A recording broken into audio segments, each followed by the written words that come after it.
Halo, di video ini saya sekarang share perihal pengalaman berangkat dari Indonesia ke Amerika Serikat. Nah, buat teman-teman yang sudah lulus Fulbright dan tinggal berangkat, setelah dibelikan tiket oleh Pak Wahyudi, di tahun 2021 saat saya lulus, yang bagian membelikan tiketnya itu adalah Pak Wahyudi. Nah, setelah Pak Wahyudi membelikan tiket, saat itu saya berangkat ke kota Columbus, negara bagian Ohio. Saya dapat penempatan di Ohio State University. Yang lulus di angkatan saya di Ohio State University itu ada 7 orang, 5 mahasiswa PhD, 2 mahasiswa master. Tapi salah satu dari mahasiswa PhD mengundurkan diri karena dapat beasiswa lain. Terus saya berangkat ke Columbus itu bareng-bareng sama 5 mahasiswa lainnya, bareng-bareng ke Columbus, semuanya kuliah di Ohio State University. Terus dibelikan tiket ke lewat Narita, Jepang, itu berarti JAL sama A. Jadi dari itinerary-nya itu kita berangkat dari Jakarta, terus ke transit di Narita. Nah, transit di Narita itu pokoknya semuanya tuh serba cepet, transitnya itu di bawah 2 jam atau 3 jam lah, pokoknya mepet-mepet banget. Alhamdulillah nggak ada yang miss penerbangan sama sekali. Terus yang abis dari Narita kita berangkat masuk gerbang ke Texas. Jadi teman-teman yang masuk ke Amerika Serikat nggak otomatis langsung ke umumnya, nggak otomatis langsung ke kota-kota tujuan, tapi harus ke ke bandara yang ada bagian imigrasinya, bandara yang internasionalnya, bandara yang ada imigrasinya lah intinya. Saat itu kami di Texas. Nah, saat di Texas kami itu semuanya ketinggalan ketinggalan koper. Nah, koper nggak ada yang ke bawah salah satu pun dari kami. Kenapa? Karena ternyata saat masuk ke Texas, setelah mendarat di Texas di gerbang imigrasi itu, habis ngurus-ngurus imigrasi, harusnya klaim bagasi dulu. Habis klaim bagasi, ngambil bagasi, terus dimasukin lagi, declare bagasi, terus masukin lagi. Nah, kami ngelewatin proses itu. Ternyata nggak kayak bandara-bandara selainnya yang di Texas itu, habis proses imigrasi itu, di bagian imigrasi ke bagian klaimnya itu rada-rada jauh. Jadi kita nggak sadar, dan juga kita nggak sadar karena emang jaraknya itu jauh, dan juga kita nggak tahu bahwa harus klaim bagasi di situ. Jadi pas kita nyampe ke kota Columbus, bagasinya entah kemana. Tapi alhamdulillah besoknya setelah kita komplain laporan ke American Airlines di kota Columbus, besok itu langsung diantarin di depan pintu. Terus yang menarik di bagian Texas itu kan bandaranya gede ya, setahu saya itu bandara terbesar kedua di Amerika Serikat. Terus untungnya saya berangkat sama 4 mahasiswa lainnya, jadi kita saling bantu. Kalau saya waktu itu berangkat sendiri, saya yakin banget saya akan ketinggalan pesawat, karena satu Texas itu besar, dan itu pengalaman saya terbang ke luar negeri, bukan cuma ke luar negeri, pengalaman pertama saya naik pesawat. Jadi dengan bandara yang begitu besar, terus harus naik kereta juga, terus waktu transitnya setahu saya itu cuma 1,5 jam, hampir ketinggalan. Kalau kami waktu itu ngurus klaim bagasi dulu, kemungkinan ketinggalan. Tapi ya untungnya kami langsung ke pesawat tanpa klaim bagasi. Terus selanjutnya itu pas pengalaman pertama berangkat ke Amerika Serikat. Terus jadi defaultnya itu teman-teman kalau mau berangkat ke Amerika Serikat itu dengan beasiswa Fulbright, maka harus dipilihkan penerbangan yang pakai perusahaan-perusahaan Amerika. Umumnya sih American Airlines. Saya selalu American Airlines sih, pasangan American Airlines itu entah JAL atau JAL itu ke Jepang atau ke Qatar itu ya. Terus itu penerbangan pertama. Terus penerbangan saya tahun berikutnya, di tahun 2022 saya sempat pulang ke Indonesia, ada proyek penelitian, alhamdulillah dapat funding. Terus pas balik lagi ke Amerika Serikat,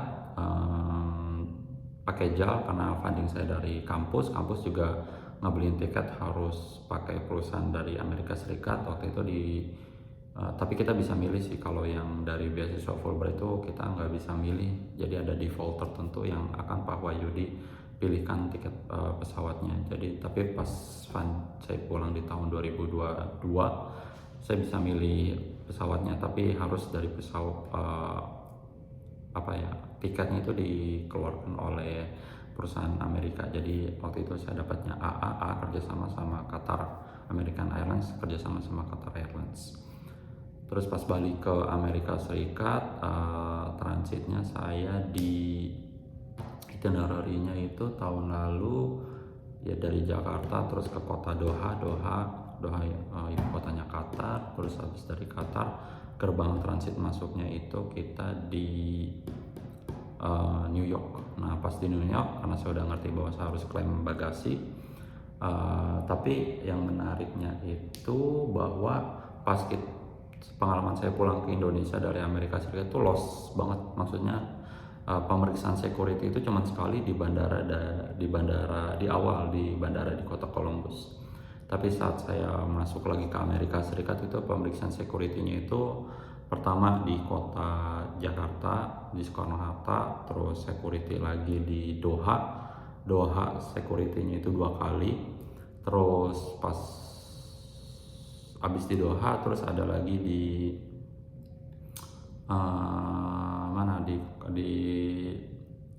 saya waktu itu transit di New York. Nah di New York ada sekali lagi security, jadi 4 lagi proses security.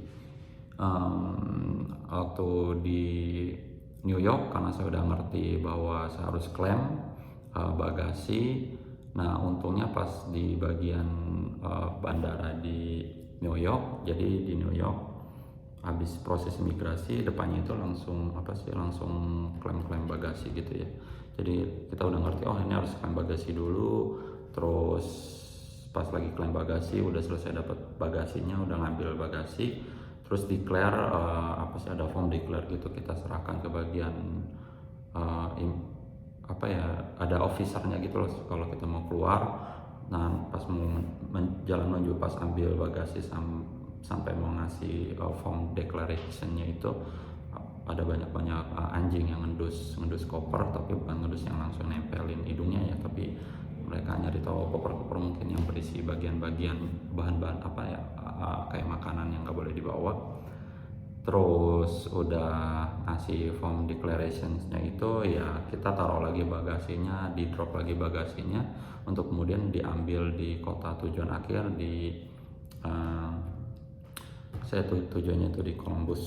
Nah untungnya karena saya nggak mau kayak tahun lalu itu waktu dibelikan sama Minef itu waktu transitnya itu mepet banget, di bawah 2 jam. Nah saya tuh mau kalau berangkat ke Amerika Serikat sepaman saya, kayak tadi saya bilang itu security check-nya itu ada banyak, jadi saya bikin kayak 3 jam lah, 3 jam, jangan sampai 1,5 jam, itu mepet banget. Terus alhamdulillah lagi di tahun 2023 saya juga pulang ke Indonesia karena dapat funding penelitian lagi di Indonesia. Pas balik ke dapat tiket pesawatnya itu sama penerbangannya dari AA sama Qatar, American Airlines sama Qatar Airlines. Pas balik ke Amerika Serikat lagi itu itinerary-nya itu dari Jakarta terus ke Doha. Habis Doha kita masuk gerbangnya itu kemarin di Philadelphia. Nah sama di Philadelphia itu sama ya ngisi form declaration. Nah formnya itu dikasih sama petugas Qatar Airlines pas masih di pesawat, jadi kita isi di dalam pesawat. Jadi teman-teman baiknya bawa pulpen, karena pas di Philadelphia kemarin cuma disediakan formnya aja tapi nggak ada pulpen sama sekali, jadi banyak orang minjem. Sampai saya cuma bawa 1 pulpen, habis saya isi ada orang sebelah saya yang nggak bawa pulpen, akhirnya saya pinjemin. Terus ada orang lain yang nggak bawa pulpen sama sekali, tapi karena kita udah mau turun ya udah pulpennya saya kasih aja. Jadi teman-teman bawa pulpen. Saya nggak tahu di bandara lain, tapi di Philadelphia itu nggak ada. Saya nggak ingat di bandara lain, tapi pas di Philadelphia nggak ada pulpen sama sekali. Terus sama untungnya saya waktu transitnya itu 4 jam. Tapi pas 4 jam itu kebetulan pesawat yang dari Qatar ke Philadelphia-nya itu delay 3 jam. Nah, delay 3 jam saya mikir saya bakalan telat karena saya punya waktu transit di mana tuh di kota Philadelphia itu cuma kurang lebih 1 jam. Saya pikir akan telat karena saya harus ada imigrasi, terus ada klaim bagasi, drop lagi. Nah, pas lagi untungnya mereka sepertinya sudah koordinasi bahwa pesawat tersebut tuh telat dan banyak yang ada connecting flight. Banyak tuh penumpang-penumpang yang punya connecting flight. Jadi mereka prosesnya dicepetin, jadi dibikin proses imigrasinya itu dipercepat, dan untungnya itu masih pagi-pagi pas nyampe di Philadelphia, jadi nggak begitu ramai, cuma pesawat kita aja yang saat itu penumpang-penumpangnya ada di bagian imigrasi, dibantu dipercepat sama petugas imigrasinya juga. Terus klaim pas ngambil bagasinya juga dibantuin sama ada petugas yang koper-koper orang-orang yang mau ada connecting flight itu dibantuin diturun-turunin, jadi nggak harus nunggu lama-lama muter-muter, jadi kita bisa ngecek langsung udah ada diturunin, tinggal diambil aja. Terus selanjutnya pas saya mau masuk, habis ngedrop habis ngambil koper terus ngedrop lagi kopernya, kan harus cek security lagi tuh. Cek security-nya lagi tuh saya minta maaf ke orang-orang, minta duluan, tapi bukan saya doang, saya ada beberapa orang lain termasuk banyak bule-bule juga, mereka yang connecting flight-nya itu connecting flight saya itu tinggal 20 menit itu udah lepas landas. Waktu itu saya minta maaf, minta duluan karena saya ada punya penerbangan connecting flight yang tinggal 20 menit, minta duluan biar lewat antrian, tapi untungnya mereka ngertiin lah, jadi saya duluan ngelewatin beberapa orang gitulah. Terus habis itu lari-lari, alhamdulillah nyampe kayak 5 menit sebelum pesawat terbang itu saya udah duduk di dalam pesawat, alhamdulillah nyampe ke bandara. Tapi pas nyampe di bandara di Columbus, ternyata koper yang saya bawa bagasinya itu juga nggak nyampe. Mungkin karena pas saya dropnya lagi itu udah sekitaran 20 menit sebelum pesawat terbang, jadi mungkin sayanya udah nyampe di dalam pesawat, kopernya itu mungkin pas kita ngasih drop koper, mungkin petugasnya harus nunggu dulu terus nganterin ke pesawat. Ini pesawat itu kan bukan cuma koper saya doang ya, jadi kemungkinan seperti itu. Terus tapi yang nggak masalah sih, pas nyampe di Columbus setelah ngeliat ternyata nggak ada koper, saya tinggal lapor aja ke bagian petugas American Airlines. Terus kan pas di bagian di bandara awal itu di Soekarno-Hatta kan ada nomor koper itu ya, udah tinggal ditunjukin nomor kopernya. Terus opsinya itu bisa diantar kopernya ke apartemen atau mau diambil sendiri pick up di bandara. Kalau saya karena belum punya mobil, jadi saya lebih milih untuk diantarin ke bandara, diantarin ke apartemen. Nah, alhamdulillah besoknya sekitar jam berapa ya diantarnya itu, sekitar jam 3 sore ada yang nelpon mau nganterin koper dan kita ketemu di depan apartemen. Jadi selamat semuanya. Cuma koper saya robek ya, mungkin karena kualitas kopernya juga udah lama ya. Overall saya nggak ketinggalan pesawat, saya nyampe bandara, terus proses imigrasinya juga gampang karena punya DS 2019, jadi proses imigrasinya tuh relatif cepat, nggak kayak yang lain. Udah sih itu aja pengalaman saya berangkat dari Amerika Serikat, dari Indonesia ke Amerika Serikat dengan segala macam imigrasi sama klaim bagasinya. Kalau ada pertanyaan bisa komen di bawah di sini atau bisa kirim email atau sosial media saya. Terima kasih.